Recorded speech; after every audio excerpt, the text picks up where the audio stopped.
Si vous êtes ici aujourd'hui, c'est sûrement que votre premier bivouac approche et que vous avez peur de faire des erreurs. Je me trompe ou pas? Allez, bonjour à tous, moi c'est Nico, bienvenue sur ma chaîne. Trek Attitude est une chaîne qui traite donc de la montagne, de la marche longue distance. J'ai plein de projets autour de la montagne et de la randonnée. Je donne plein de conseils aux personnes qui débutent et bienvenue dans cette nouvelle saison sur la chaîne. Nouveau décor pour l'occasion, j'espère qu'il vous plaira. Si c'est le cas, mettez-moi un petit pouce bleu en dessous de la vidéo et un petit commentaire. Dites-moi un petit peu ce que vous en pensez, j'essaye de me renouveler à chaque fois. On reprend donc cette série concernant vous, les débutants, pour les personnes qui arrivent et qui tombent sur cette vidéo là.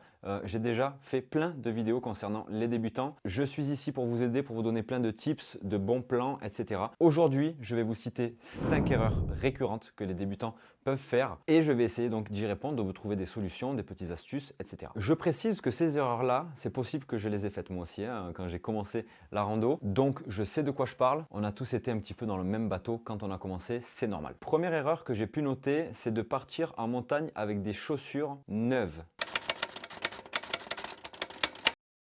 Il n'y a rien de pire que de partir avec des chaussures neuves parce que tout simplement les chaussures ne sont pas faites à votre pied, la semelle n'a pas pris la forme de votre pied, la chaussure ne s'est pas cassée, donc c'est là que vous allez créer des frottements, ensuite des ampoules, voire des tendinites. Je vous conseille vivement d'acheter une paire de chaussures de rando et avant de partir sur 2, 3, 4 jours en autonomie par exemple, en montagne, utilisez-les dans la vie de tous les jours. Moi cet été, avant de partir sur mon projet de trek, donc c'était 5 GR en un mois, j'ai reçu des Altra et je les ai mis absolument tous les jours pendant 20 jours, que ce soit au travail, pour voir des collègues, etc., promener le chien et aussi en montagne pour que la chaussure se casse, se fasse bien à mon pied. Et encore, ça c'est des chaussures donc plus axées trail. Si vous partez sur des chaussures de randonnée pour faire donc du trekking, un peu montante, voire montante et un peu rigide, là c'est primordial, il faut absolument que vous cassiez vos chaussures avant de partir sur plusieurs jours. Deuxième erreur récurrente qui peut vous déranger, qui peut même vous dégoûter un petit peu de la randonnée sur plusieurs jours, c'est de mal régler son sac quand on part en montagne. Un sac à dos, on ne le met pas juste sur les épaules, on ne clipse pas toutes nos sangles et on part. Il y a une façon de faire pour répartir bien comme il faut le poids entre les épaules, le dos et les hanches. Et si vous ne respectez pas ça, vous allez passer un sale moment. Quand vous avez les épaules qui vous tirent vers le bas, les trapèzes qui sont durs comme du fer et que vous avez les hanches complètement brûlées au bout d'une journée de marche, c'est vraiment pas du tout agréable. Alors imaginez, premier bivouac, vous passez une journée pourrie, votre sac à dos il vous bousille le dos et les épaules et en plus de ça, ensuite il faut dormir dehors, installer un camp, etc. C'est vraiment pas agréable du tout. Donc comment on règle un sac à dos? Premièrement, un sac à dos, on le met sur les épaules, on desserre absolument toutes les sangles et la première sangle qu'on vient serrer, c'est celle donc au niveau des hanches. On la serre assez fort sans non plus se couper la respiration. Deuxièmement, on vient régler donc les bretelles, on va dire principales, donc qui vous passent par-dessus les épaules. Vous venez serrer pareil, raisonnablement, sans que ça vous comprime complètement là le buste. Et ensuite, vous prenez les rappels de charge donc qui sont là au niveau de votre cou pour venir bien plaquer votre sac à dos contre votre dos. Et ensuite, la sangle donc pectorale que vous venez juste clipser et serrer un poil pour que vos bretelles soient proches du corps. Voilà, tout simplement. C'est quelque chose qui prend pas beaucoup de temps, mais c'est très important de régler son sac à dos. Il y a une erreur aussi que moi j'ai faite, ça c'est indéniable. Je ne voulais pas entendre parler de ça au début et au final maintenant je ne peux plus m'en passer. Troisième erreur, partir sans prendre de bâton. Les bâtons de marche, si vous savez comme c'est important quand on part en montagne, surtout quand on a un sac chargé, parce qu'on part plusieurs jours. Partir à la journée, tout dépend le milieu, tout dépend le terrain. Bon, ok, pourquoi pas, ça m'arrive moi aussi encore maintenant de ne pas prendre de bâton. Mais si vous partez 2 jours, que vous avez la tente, le matelas, le duvet, le réchaud, le popote, la bouffe, l'eau, les filtres, etc. Là, on a un sac qui devient beaucoup plus lourd qu'un sac à la journée.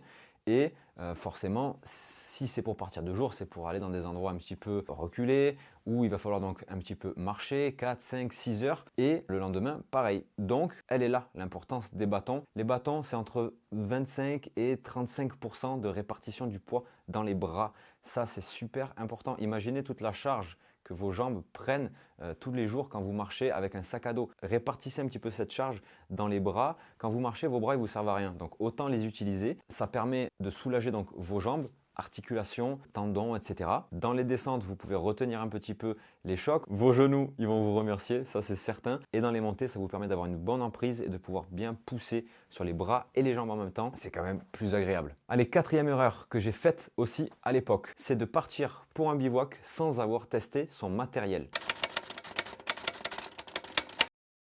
Il n'y a rien de plus important que le matériel et la connaissance du matériel quand on part. Si vous partez et que malheureusement vous arrivez sur un spot et bam, il se met à pleuvoir, que la tente c'est la première fois que vous la déballez et que vous la montez, je peux vous garantir que vous allez vous dire merde, pourquoi je ne l'ai pas testé avant. Ça c'est valable pour plein de choses, hein. Donc moi ce que je vous conseille, c'est vous partez à la journée avec un sac à dos chargé type bivouac. À l'intérieur vous mettez tout ce qu'il vous faut.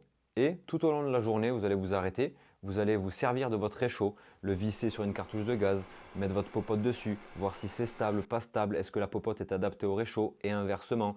Faire bouillir de l'eau, par exemple, combien de temps ça me prend, combien j'ai utilisé de gaz pour faire bouillir tant ou pour cuisiner tel repas. Ensuite, montez votre tente, regardez bien, prenez bien le temps, là quand vous avez le temps, que vous avez toute une journée devant vous, même si vous mettez un quart d'heure à monter votre tente, au moins vous regardez bien où les arceaux passent, est-ce qu'il y a des codes couleurs, est-ce qu'il y a un sens, peu importe, voilà. Matelas, pareil, gonflez votre matelas, mettez-vous dessus, dégonflez-le un tout petit peu plus pour savoir vraiment quel niveau de gonflage il vous faudra pour que vous soyez dans des meilleures conditions pour dormir.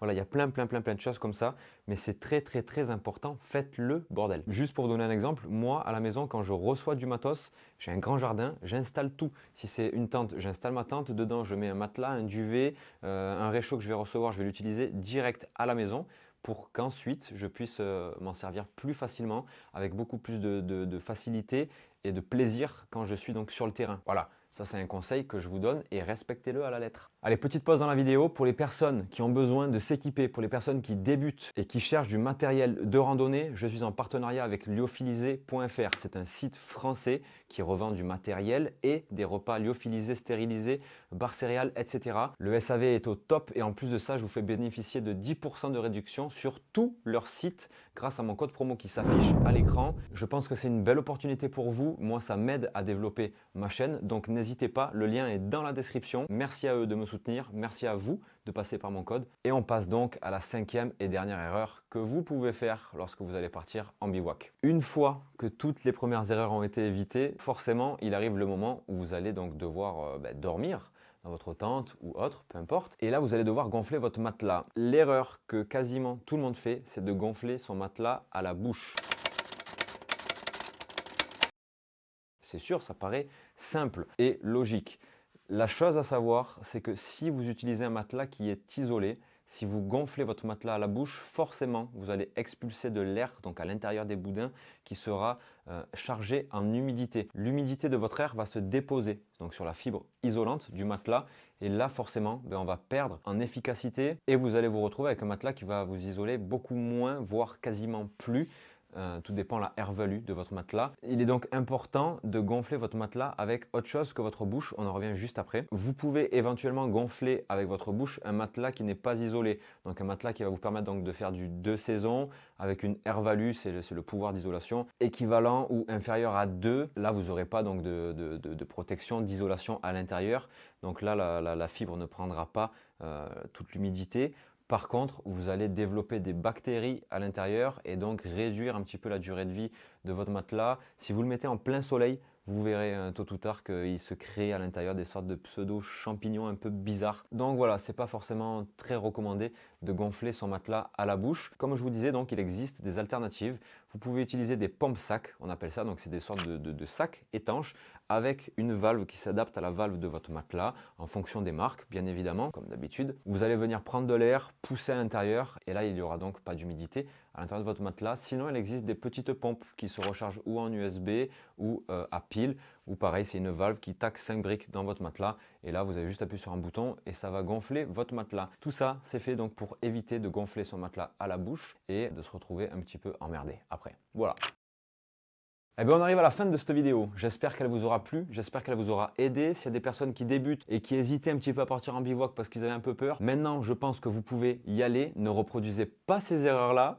Dites-moi, vous, en commentaire, quelles ont été les erreurs les plus grosses que vous avez fait quand vous êtes parti en bivouac pour la première fois. Par exemple, ça m'intéresse beaucoup. J'espère que les personnes qui arrivent sur cette chaîne et qui débutent sont contents de découvrir mon contenu. Moi, ça me fait plaisir. N'hésitez pas à vous abonner. Si c'est le cas, je vous propose plein de contenu et je vous aide tous à améliorer votre sac à dos et je vous fais beaucoup de retours d'expérience sur ce que je peux vivre en montagne. Je vous dis donc à bientôt. Comme d'habitude, pas trop de folie s'il vous plaît. Que Dieu vous l'agrandisse. La vie, bien évidemment. Comme dirait mon papy Yves, hasta la cuarta et merci, au revoir.